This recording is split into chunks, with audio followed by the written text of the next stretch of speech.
vigilância do centro. O IBD, estive aqui a conversar com o Dr. Diogo, porque eu também não sabia muito bem a estrutura, portanto, o organograma estrutural do Centro de Investigação, mas que fará parte, então, do CHAD, que é um Centro de Avaliação de Tecnologias em Saúde e Investigação do Medicamento. Dito isto, eu quero realmente dar mais uma vez as boas-vindas e agradecer a vossa presença, porque, de facto, esta temática reveste enorme importância. Principalmente, eu queria apenas salientar, não vi a apresentação, mas queria salientar como médica a vergonha que às vezes sinto em relação à subnotificação, do qual eu também contribuo para ela. Digo já que eu me ocupo. E de facto acho que isto é um problema que todos nós temos que refletir. A notificação espontânea pode e deve ser feita por todos os profissionais de saúde, sempre que detectada alguma situação. Também pode ser feita pelos utentes, mas obviamente a maior responsabilidade desta subnotificação, que existem a nível mundial, penso eu, mas que em Portugal, de facto, acho que nos reveste alguma vergonha, é atribuível, obviamente, aos profissionais de saúde, porque somos nós que temos as maiores responsabilidades. Espero que esta conferência ajude a modificar este nosso comportamento e que daqui também possamos passar a palavra a todos os colegas profissionais de saúde, no sentido de ir invertendo esta tendência. Antes de mais, gostaria de agradecer à organização do Congresso por este convite que fez à proposta do centro, de estar aqui hoje presente. E então, aquilo que eu vou falar é sobre a notificação de ameaças terroristas em medicamentos. Começo por dizer que não existiu até hoje nenhum medicamento para o qual não tivesse de ser identificado um evento adverso grave, mas desconhecida quando da sua introdução no mercado. O medicamento é um dos principais recursos de saúde, a prevenção e o tratamento de doenças e a manutenção com a qualidade de vida. A introdução do medicamento levou à alteração dos padrões de mortalidade e mortalidade nos países industrializados da Europa e da América do Norte na segunda metade do século XX, em meados do século XX, com uma consequente redução da mortalidade infantil e da mortalidade por doenças infecciosas, principalmente. Isto levou à transição para a segunda era da saúde pública, com consequente aumento da esperança de vida das populações. A produção em larga escala permitiu democratizar o acesso ao medicamento, mas também levou a um aumento da ocorrência de doenças ou síndromes associadas à utilização do medicamento. E a noção de que existem efeitos iatrogénicos associados às intervenções médicas já existe há longa data. Vejam o Código de Hammurabi, que já de 2200 anos antes de Cristo, em que nestes escritos se dizia que o dever do médico era preservar a saúde, e existiam punições drásticas, como a amputação de uma mão caso o médico não conseguisse curar uma doença. Também no século V a.C., Hipócrates introduz o termo do first do no harm.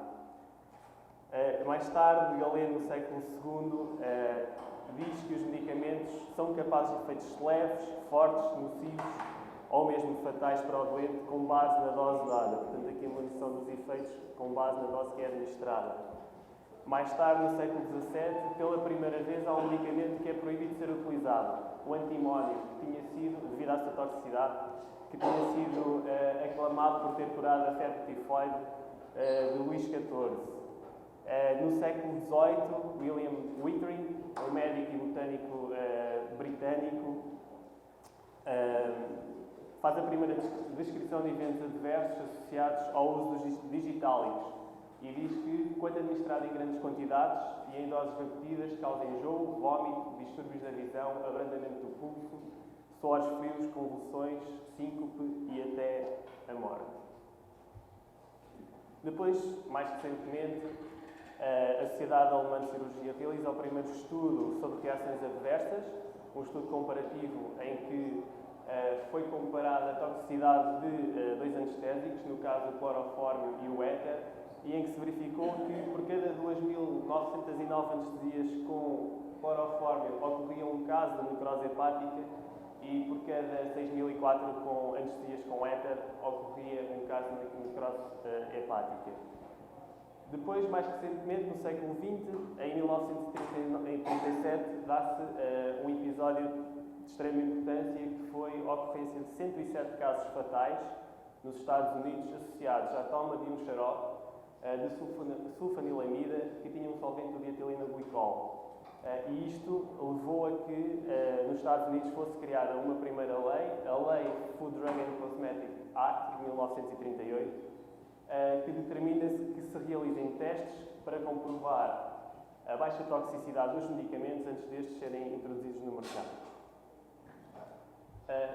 E depois dá-se aquilo a que habitualmente nós chamamos o desastre da talidomida, que todos nós conhecemos. A talidomida era um hipnótico e um antiemético, que foi extensivamente utilizado para o tratamento das náuseas e vômitos durante a gravidez, no final dos anos 50 e no início dos anos 60. E então o Dr. McBride, um médico australiano, percebe que as mulheres grávidas que têm vindo a tratar os seus filhos têm nascido com malformação dos membros ou com ausência de formação dos membros, a focomélia, e envia uma carta ao Lancet, ao jornal do Lancet, a dar conta desta situação. E, portanto, a talidomida veio-se a revelar um potente teratogénico humano, com mais de 10 mil crianças a nascerem com focomélia. E, no fundo, este episódio é aquele que desperta o mundo para a necessidade da criação de sistemas de farmacovigilância e para a monitorização de segurança dos medicamentos na prática clínica. Depois dão-se uma série de ações que visam a criação de sistemas de farmacovigilância a nível mundial, sendo das mais recentes a criação da Agência Europeia do Medicamento, que obriga os titulares da AEM a emitirem regularmente relatórios periódicos de segurança que incluem todos os dados de segurança dos medicamentos que eles comercializam. Portanto, a farmacovigilância tem como objetivo detectar, avaliar, compreender e prevenir as reações adversas a medicamentos. É isto que está definido na organização, de acordo com a definição da Organização Mundial de Saúde. E, portanto, os seus objetivos são intervir para minimizar o risco e maximizar o benefício, transmitir informação de dados de segurança e ações empreendidas, contribuir para a avaliação das relações benefício-risco e das suas implicações para a saúde pública e, no fundo, contribuir para a gestão de risco dos medicamentos.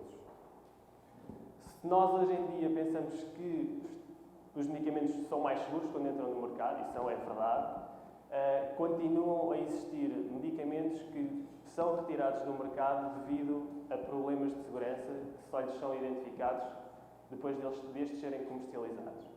E aqui temos uma tabela de um estudo que identificou 19 medicamentos que foram retirados entre 2002 e 2011 só na Europa por questões de segurança, por reações adversas graves que não lhes eram conhecidas antes da introdução do medicamento no mercado.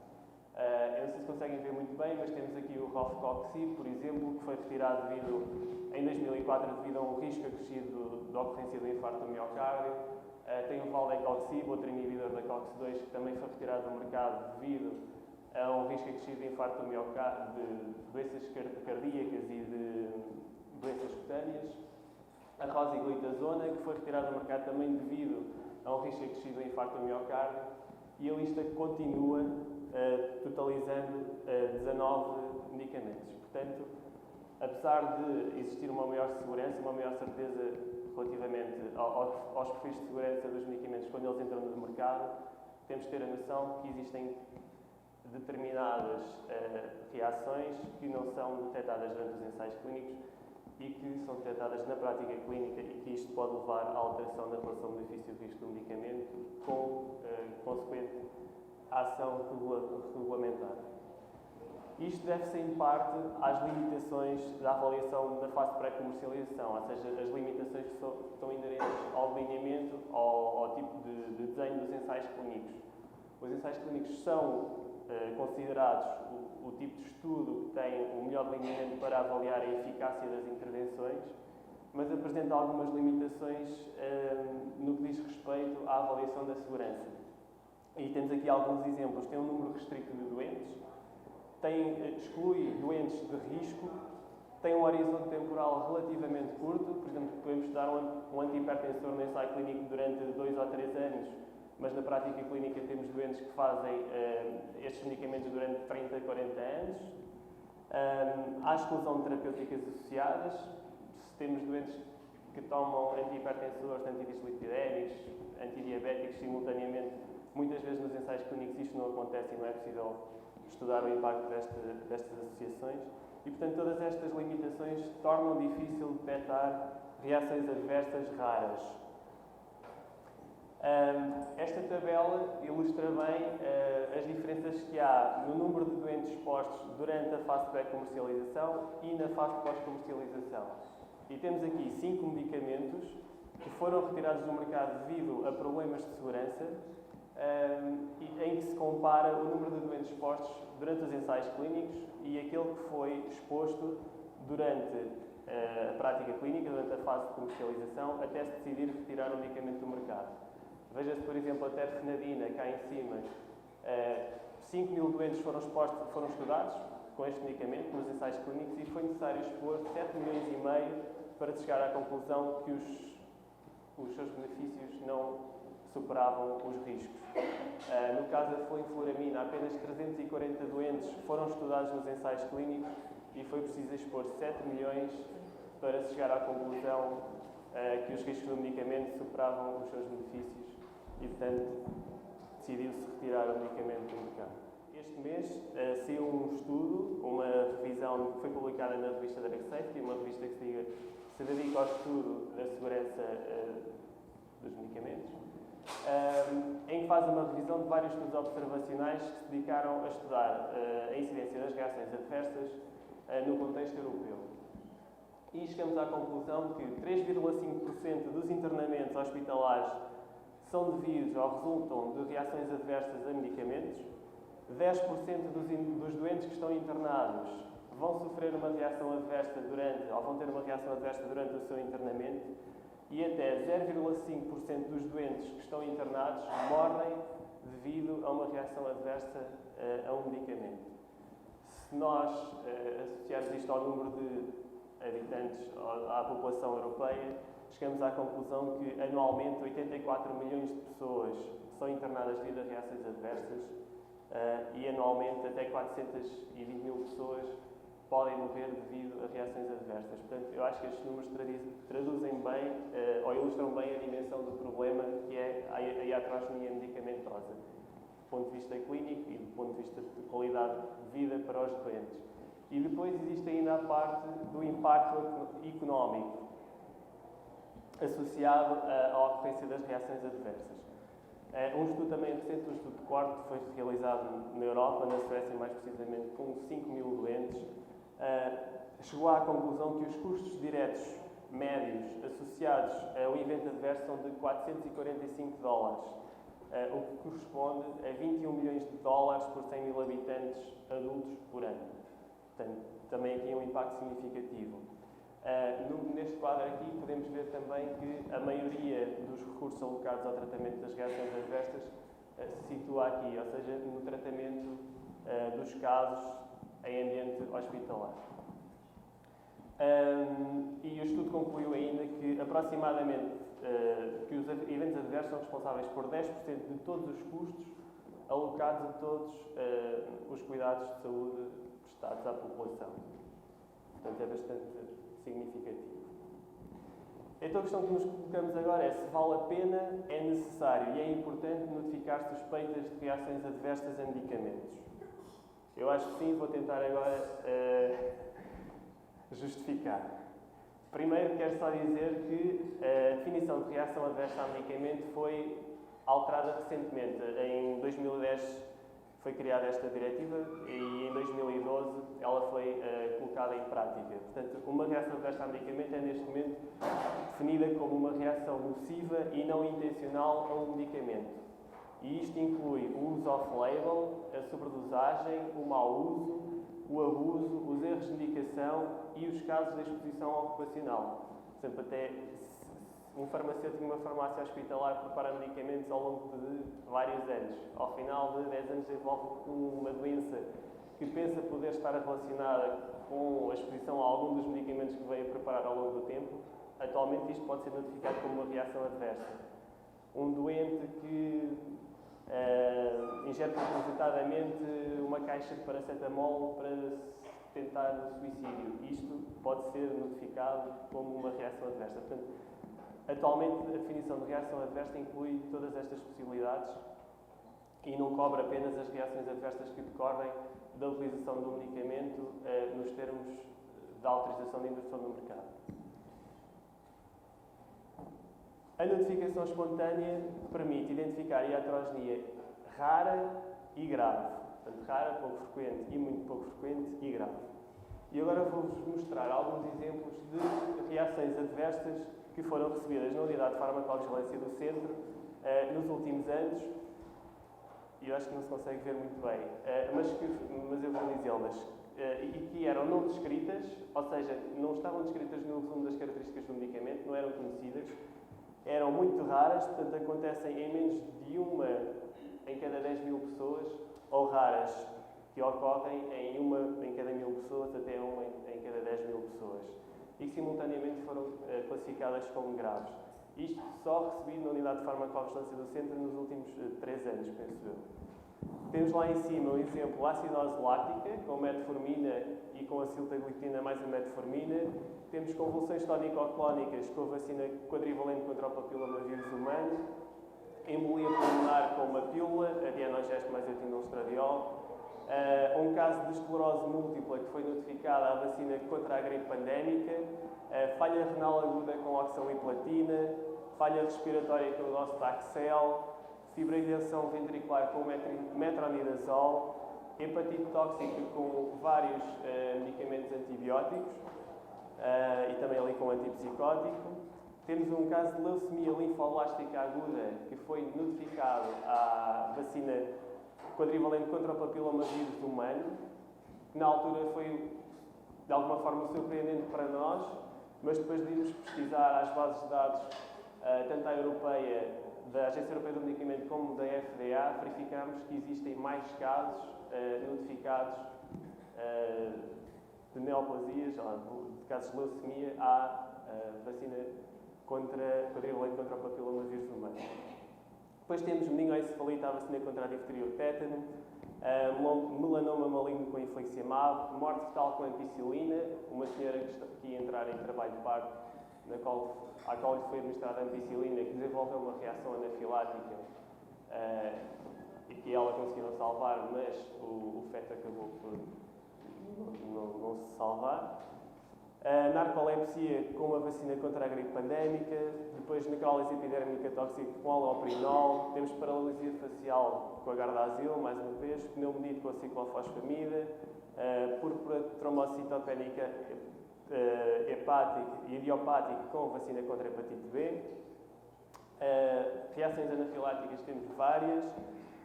Sepsis com a temozolomida, síndrome de Dress com aloprinol, a carbamazepina, o granulado de estrôncio, síndrome de Guillain-Barré com a vacina contra a gripe pandémica, síndrome de Stevens-Johnson com o sulfametazol e o trimestoprim, e temos ainda lá em baixo um síndrome de Stevens-Johnson, que não se vê aqui bem, num doente que estava a fazer dabigatran, sulfametoxazol, mais trimestoprim e celecoxib. Este doente tinha feito uma cirurgia, uma artroplastia da anca, penso eu,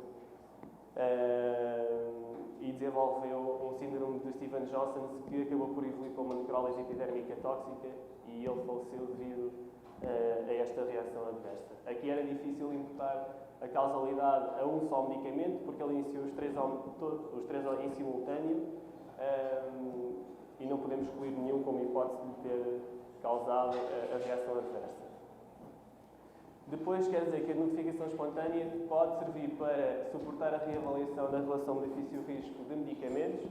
Temos um exemplo recente do Pradaxa, em que foram notificados vários casos de hemorragias graves, incluindo casos fatais, e apesar dos casos de hemorragia serem conhecidos, a Agência Europeia do Medicamento decidiu adicionar um alerta, uma informação ao RCM, alertar os profissionais de saúde para a ocorrência destes casos e para as ações que deveriam empreender caso verificassem este tipo de casos.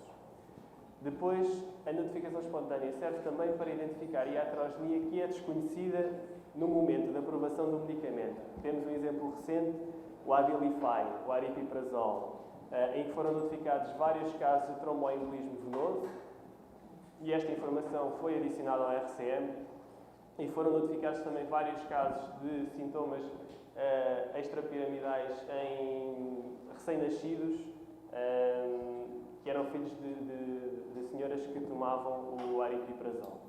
Portanto, toda esta informação foi adicionada ao RCM.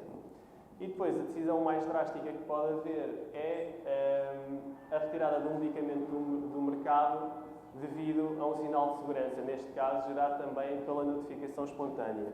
E temos como exemplo o Lipobaia, a serivastatina, que foi retirada do mercado em 2001, após terem sido notificados vários casos de rabdomiólise, incluindo casos fatais, e principalmente em doentes que faziam serivastatina e genfibrosil em simultâneo. A rabdomiólise é um evento adverso conhecido das estatinas, mas dado o aumento de frequência que se verificou com esta estatina, portanto era muito superior às outras estatinas, a Bayer decidiu retirar o medicamento do mercado. Portanto, em resumo, a notificação espontânea abrange toda a população, incluindo as subpopulações que muitas vezes não são incluídas nos ensaios clínicos, os idosos, as grávidas, as crianças, abrange todos os medicamentos no mercado, incide sobre todo o ciclo de vida do medicamento, não interfere com hábitos de prescrição, permite gerar sinais precocemente, permite identificar reações adversas muito raras, como alguns exemplos que já mostrei. Pode ser usada para estudar mecanismos, permite identificar fatores de risco e é um método relativamente barato comparativamente a outros métodos em farmacovigilância, como a condução de um estudo observacional, por exemplo.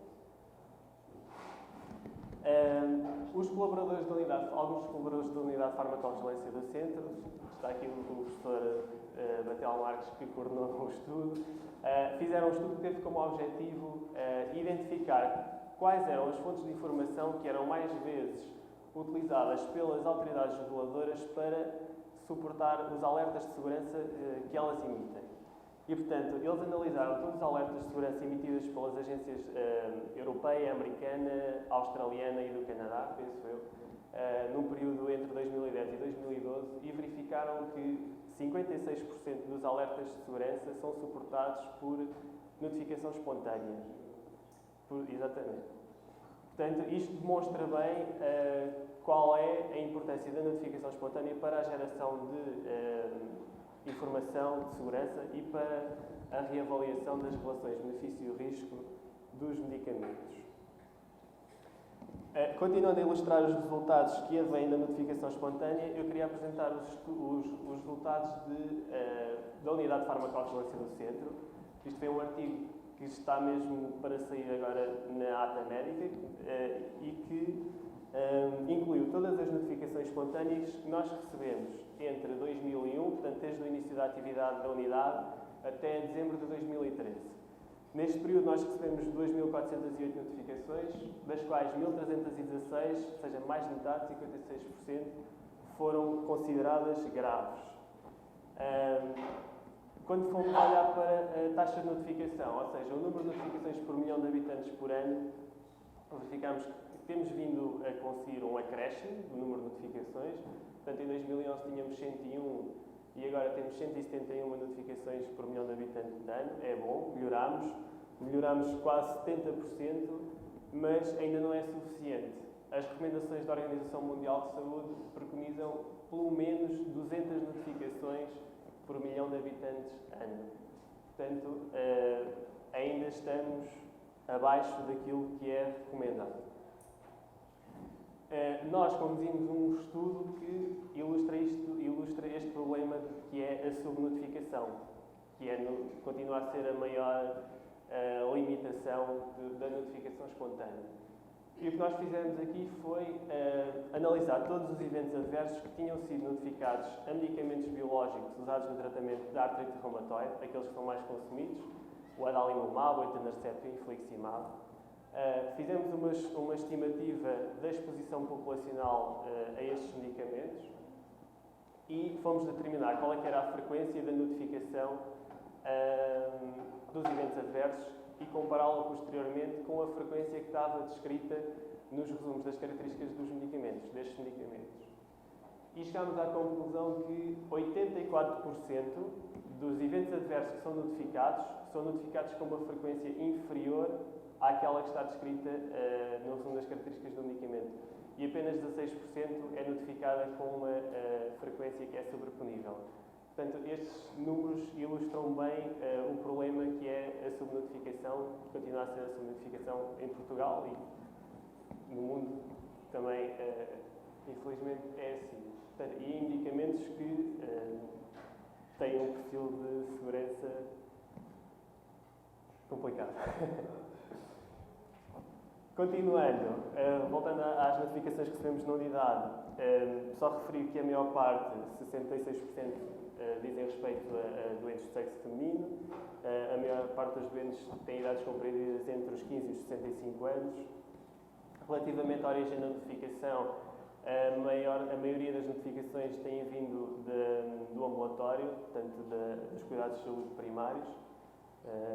E os médicos são os profissionais de saúde que têm notificado um maior número de reações adversas. Portanto, 1.457 em 2.408 é mais de metade, seguido dos farmacêuticos e dos enfermeiros.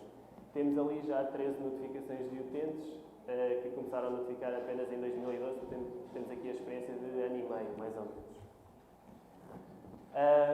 Depois, só quero fazer aqui uma ressalva que é, felizmente, todos os grupos profissionais subiram a taxa de notificação.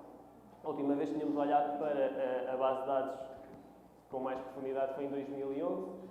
Verificámos que os enfermeiros notificavam 16 notificações por ano, os farmacêuticos 58 e os médicos 116, e no período de 2011 a 2013 houve um aumento de todos, com principal destaque para os enfermeiros, que cresceram 144% o número de notificações anuais, passaram de 16 para 39. E este aumento nós pensamos estar relacionado também com as ações de formação que temos vindo a dirigir a esta classe profissional, a este grupo profissional, em que eles tinham a noção de que não estavam autorizados a notificar reações adversas, o que é mentira, que tinham sempre com medo notificar através do médico, mas eles próprios podem notificar diretamente ao Centro de Farmacovigilância. E desmistificado este caso, temos vindo a receber um número significativo de notificações por enfermeiros. Relativamente aos medicamentos suspeitos, mais frequentemente notificados, as vacinas são aqueles que predominam, as virais e as bacterianas. Depois temos anti-inflamatórios e antirreumáticos não esteroides, antidepressivos, os medicamentos usados no tratamento das doenças oncológicas, os antibacterianos, designadamente os beta-lactâmicos e as quinolonas, e os medicamentos usados no tratamento das doenças cardiovasculares. Estes são aqueles medicamentos que mais vezes têm sido notificados como suspeitos nas notificações que nós recebemos. Relativamente aos eventos adversos, as perturbações gerais e alterações do local de administração são os eventos mais frequentes. Tem lógica, tendo em conta que as vacinas são também os medicamentos suspeitos mais frequentemente notificados. E depois as afecções dos tecidos cutâneos e subcutâneos e as doenças gastrointestinais. Estes três grupos de eventos adversos somam mais de metade do total daquilo que é recebido pela unidade.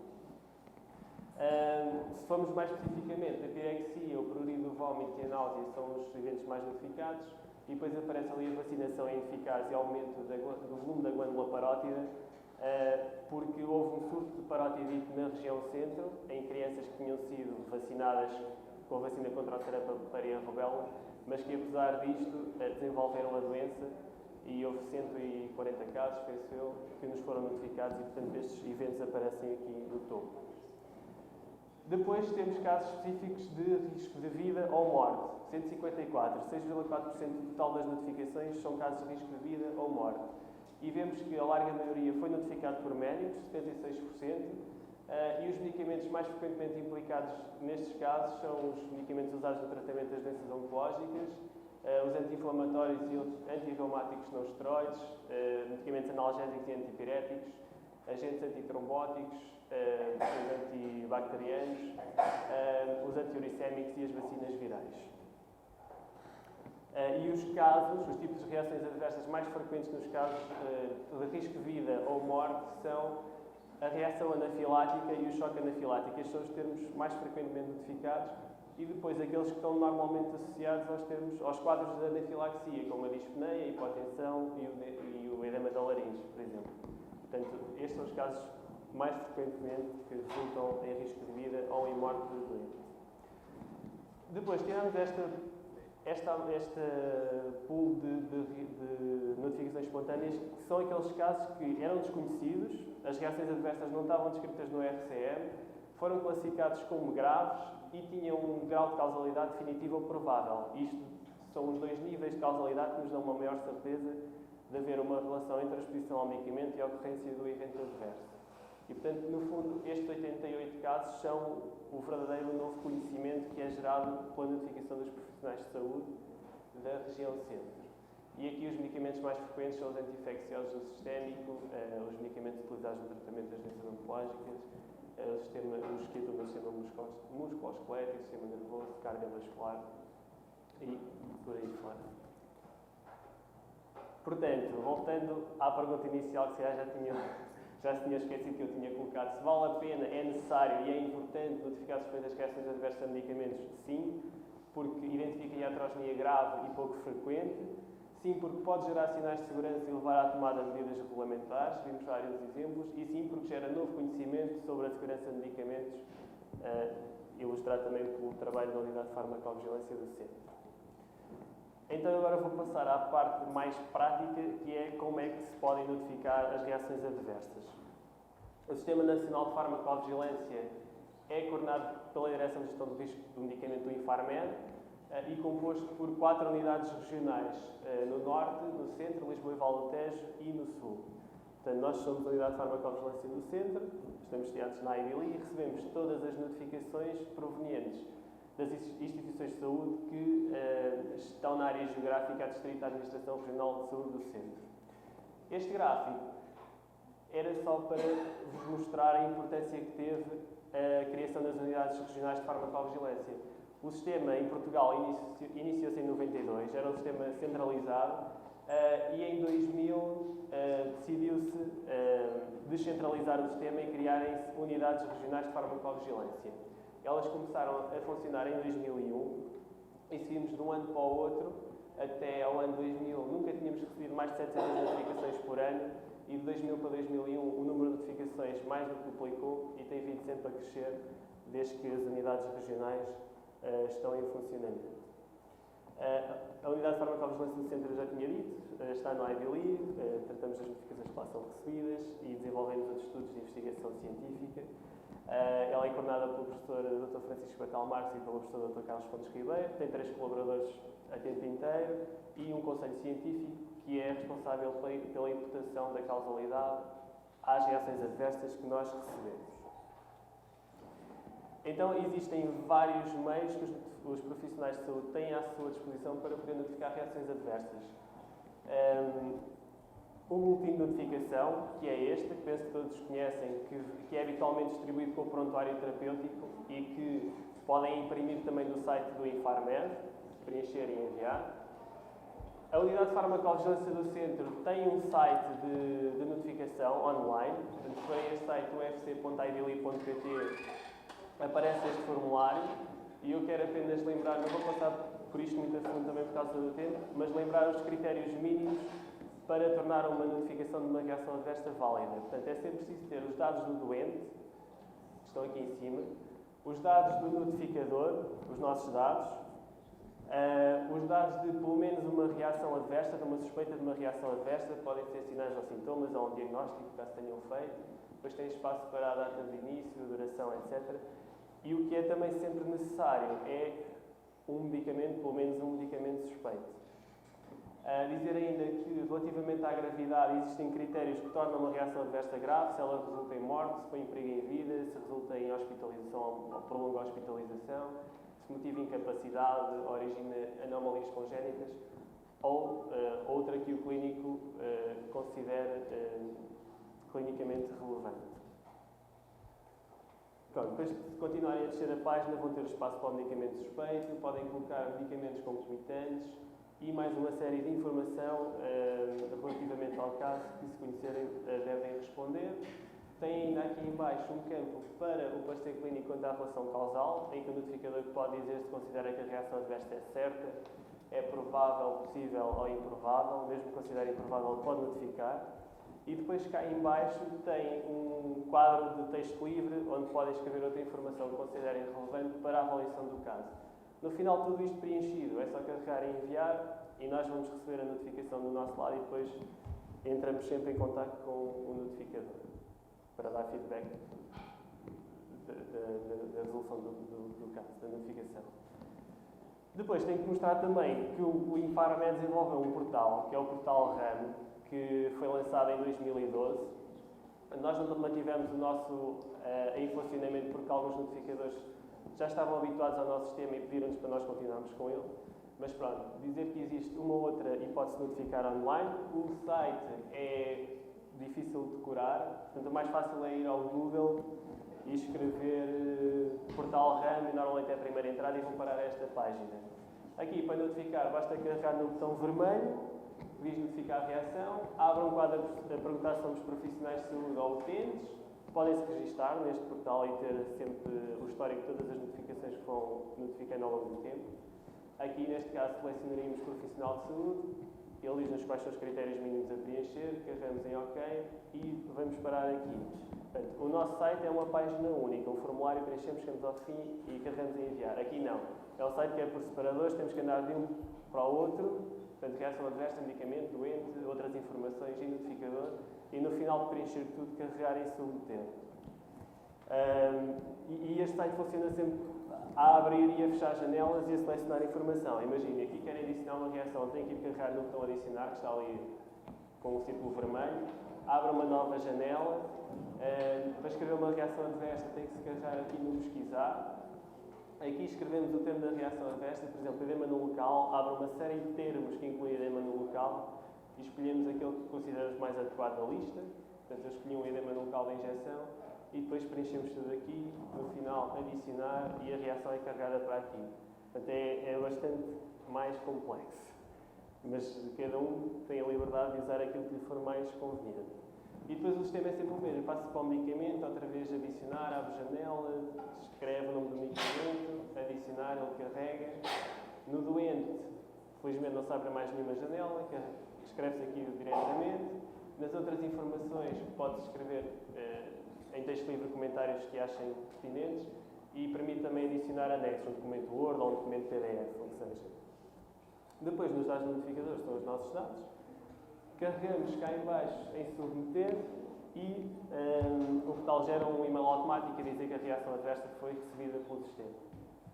Portanto, recapitulando, tem o boletim de notificação que é distribuído pelo prontuário e que está no site do Infarmed, o portal da Unidade de Farmacovigilância do Centro e o portal RAM, que são estes os três principais meios de notificação, e os profissionais de saúde escolhem aquele que lhes for mais conveniente.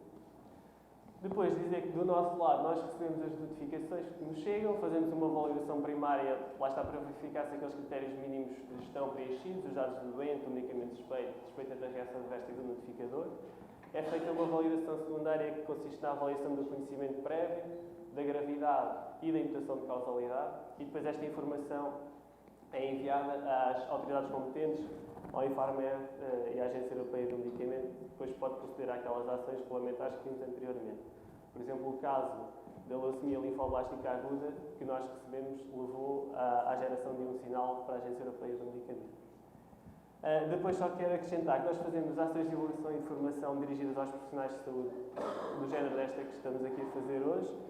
Publicamos um boletim de farmacovigilância que se chama Boletim de Farmacovigilância Atualização de Segurança de Medicamentos, que é uma publicação trimestral, divulgada aos profissionais de saúde através das ordens profissionais e de uma mailing list.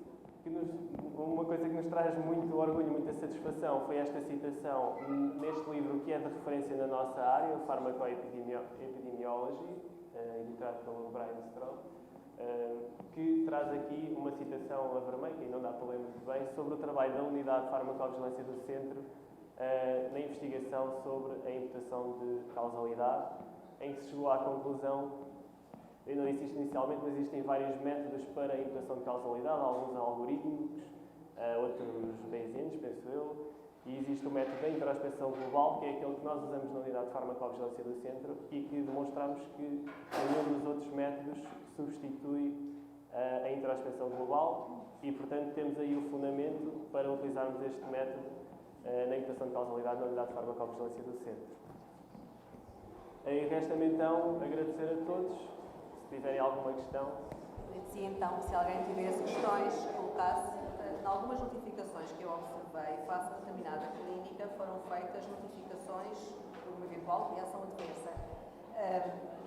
Eu acho que muitas vezes nós nem sequer temos esse tipo de pensamento, ou seja, não fazemos a associação de ideias entre aquela patologia e a eventualidade de se poder tratar de uma reação adversa.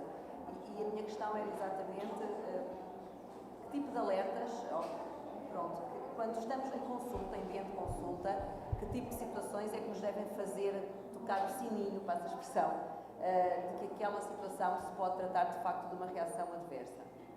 Tem alguma sugestão? Tem a ver com a introdução recente de algum fármaco novo, essencialmente? Ou... Sim, a relação temporal é um dos motivos que nos pode levar a suspeitar de que o desenvolvimento de uma doença ou de um síndrome, antes sabemos que é algum evento adverso, pode estar relacionado com a introdução de um medicamento recentemente. Depois há aqueles casos que às vezes são de mais difícil avaliação, por exemplo, os eventos adversos de longo tempo de latência, que só se vão desenvolver meses ou anos após a introdução do medicamento. E depois temos de estar atento principalmente aos medicamentos que são introduzidos já há pouco tempo no mercado e todos os eventos adversos que são graves, que têm uma frequência rara ou pouco frequente, que não está descrita no resumo das características do medicamento, todos estes eventos adversos devem chamar a atenção e são passíveis e são os mais importantes de serem notificados. Primeiro cumprimentar e cumprimentar a doutora Sandra, cumprimentar o Dr. Diogo Mendes e agradecer, sincera e genuinamente, à organização do Centro Médico Internacional das Unidades Familiares, que eu acho que é um avanço qualitativo e quantitativo civilizacional neste país, o convite que nos fizeram e a valorização que dão ao programa da iatrogenia medicamentosa. Portanto, por este aspecto, bem-aja. Segundo aspecto, nós temos, e infelizmente não foi falha minha ou responsabilidade minha, não foi incluído nesta apresentação algo que foi uma luta durante muitos anos e que finalmente conseguimos, foi conseguir pôr nas embalagens dos medicamentos o triângulo invertido, à semelhança do que os anglo-saxónicos já faziam há muitos anos. Neste momento, os medicamentos de introdução recente no mercado, ou cuja relação benefício-risco carece de posterior ou contínua avaliação, inscrevem já na embalagem um triângulo preto invertido. Isso significa que esse medicamento deve estar sob observação mais atenta.